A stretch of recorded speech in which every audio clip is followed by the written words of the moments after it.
Hello, good morning friends. Myself Jatin Dave from Ashapura School and we are welcome all of you.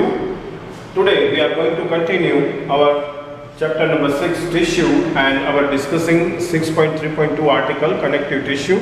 This video is the continued 9th number video and also connective tissue part number 2. In the previous video we discussed some connective tissue like the blood, bone, tendon and etc. Today we are going to continue two more connective tissue, cartilage and the adipose. First of all, cartilage, another type of connective tissue. Cartilage was vitally spaced cells. जैसे कि हम देखते आ रहे हैं blood connective tissue, हमने blood को देखा, bones को देखा और बोन्स के बाद हमने लिगमेंट के बारे में बात की, लिगमेंट के बाद टेंडन्स के बारे में बात की और टेंडन्स के बाद हमने एरोलर के बारे में भी बात की। अब हम बात करने जा रहे हैं कार्टिलेज की। Cartilage is also another type of the connective tissue और कार्टिलेज है ये वाइडली स्पेस सेल है। इसके सेल के बीच में बहुत ही इंटरसेल्युलर स्पेस देखने को मिलता है। It is the solid matrix is composed by the protein and sugar. Sugar और प्रोटीन से कंपोज हुआ ये एक solid टाइप का मैट्रिक्स है।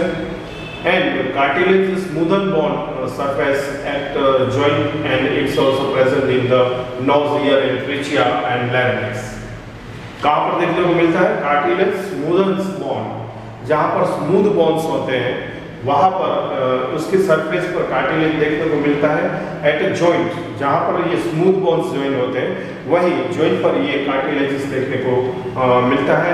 Also present in the nose, हमारा जो नोज है इसके अंदर ये प्रेजेंट है, ईयर के अंदर प्रेजेंट है, ट्रिचेट एंड लैरिंक्स इसके अंदर ये देखने को मिलता है। We can fold the cartilage of the ears, आप देख सकते हैं कि fold of the cartilage of the ears, हम अपने कान में इसे फोल्ड कर सकते हैं हमारे ईयर्स को। तो यहाँ पर कार्टिलेज का यूज हुआ है but we can not bend the bones, ये बोन्स है इसे हम बेंड नहीं कर सकते इन अवर आर्म्स। तो हमारे आर्म्स के अंदर बोन्स लगे हुए हैं और इसे हम बेंड नहीं कर सकते, लेकिन जहाँ पर कार्टिलेज लगा हुआ है, स्मूदन बोन्स लगे हुए हैं, उसे हम फोल्ड कर सकते हैं।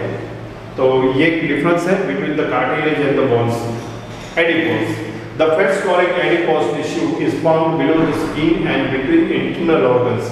Internal organs और हमारी जो स्किन है, स्किन के बिलो, इसके नीचे ये fat storing adipose connective tissue देखने को मिलती है। The cell of this tissue are filled with the fat globules और इस टिश्यू के अंदर फैट ग्लोबुलस होते हैं and the store of the fats also act as an insulator और इंसुलेटर की तरह इसके अंदर फैट स्टोरिंग किया जाता है। Okay, then now muscular tissue. Muscular tissue में भी आज हम आपको सिर्फ एक पार्ट 1 दिखा दे रहे हैं जिसमें हम बात करेंगे वॉलंटरी मसल्स के बारे में। वॉलंटरी मसल्स को स्केलेटल मसल्स भी कहा जाता है और स्ट्रेटेड मसल्स भी कहा जाता है। तो इस पार्ट के अंदर हम मस्कुलर टिश्यू को शुरू कर रहे हैं और मस्कुलर टिश्यू के अंदर हम सबसे पहले बात करेंगे वॉलंटरी मसल्स के बारे में। Okay, muscular tissue consist of elongated cells, इसमें लंबाई वाले सेल्स आपको देखने को मिलते हैं। Also called the muscles fibre, इसे मसल फाइबर भी कहा जाता है। This tissue responsible for the movement in our body, हमारा जो बॉडी मूवमेंट है उस बॉडी मूवमेंट के लिए ये मसल्स टिश्यू है वो रिस्पॉन्सिबल है। Muscles contain the special types of the protein is called the contractile proteins. Muscles के अंदर जो प्रोटीन देखने को मिलते हैं ये प्रोटीन को कॉन्ट्रैक्टाइल प्रोटीन कहा जाता है and which contract and relax to cause the movement. जब ये कॉन्ट्रैक्टाइल प्रोटीन है वो कॉन्ट्रैक्ट्स होते हैं, मतलब कि सिकुड़ जाते हैं या फिर रिलैक्स होते हैं, एक्सपांड होते हैं और इसकी वजह से हमारी बॉडी मूवमेंट पॉसिबल बनती है। We can move some muscles by the conscious will. हम जानते हैं कि कुछ एक मसल्स ऐसे हैं जिसे हम अपनी मर्जी से मूव करवा सकते हैं, कॉन्शियस विल, हम अपनी इच्छा से। Muscles present in our limbs, हमारे लिम्स के अंदर जो मसल्स प्रेजेंट है, move which we want them to and stop when we so decide. तो लिम्स के अंदर जो हमारे मसल्स है उस मसल को हम जब चाहें इसे मूव करवा सकते हैं, जब चाहे इसे स्टॉप कर सकते हैं जब हम चाहे। Such muscles are called the voluntary muscles. इसलिए इस मसल्स को वॉलेंटरी मसल्स कहा जाता है, क्योंकि ये हमारी इच्छा के अनुसार मूव करता है, स्टॉप करता है। तो ये इच्छनीय या फिर इच्छावर्ती मसल्स भी हैं और इसे हम वॉलेंटरी मसल्स कहते हैं। This muscles are also called the skeletal muscles. इसे स्केलेटल मसल्स भी कहा जाता है, as they are mostly attach to bone, क्योंकि ये ज्यादातर बोन्स के साथ अटैच है, इसलिए इसे स्केलेटल मसल्स भी कहा जाता है। And it's help in the body movement under the microscope, और ये हेल्पफुल बनता है बॉडी को मूवमेंट के लिए अंडर द माइक्रोस्कोप। अगर जो इस मसल्स को ऑब्जर्व किया जाए तो we show that alternate lights and dark bands on the striations when strain up appropriately.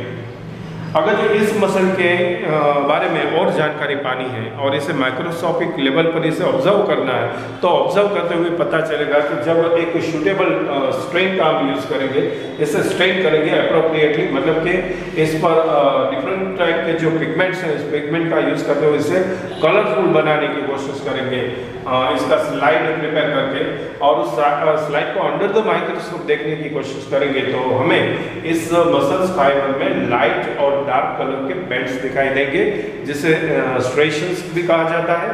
And as a result they are also called the striated muscles, और इसी के कारण इसे स्ट्रेटेड मसल्स भी कहा जाता है। The cells of this tissue are long, यहाँ जो हमें सेल दिखाई देते हैं वो लंबाई में ज़्यादा होते हैं, लंबे होते हैं, सिलिंड्रिकल शेप में होते हैं, अनब्रांचेड होते हैं, इसकी कोई ब्रांच इसमें देखने को नहीं मिलती, एंड मल्टी न्यूक्लिएटेड होते हैं, मतलब कि इसमें एक से ज़्यादा न्यूक्लियस भी देखने को मिलता है।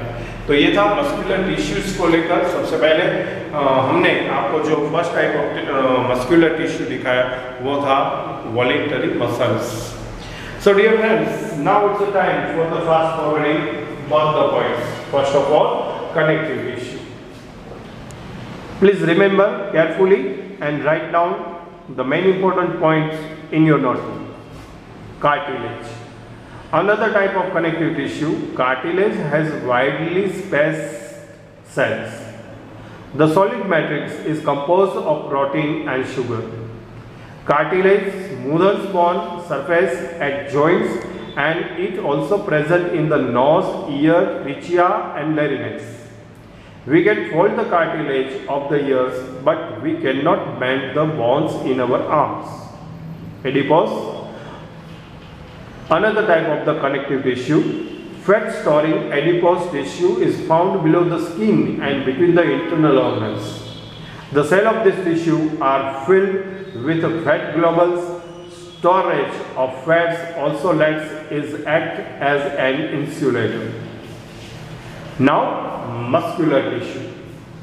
Muscular tissue consists of elongated cells, also called the muscle fiber.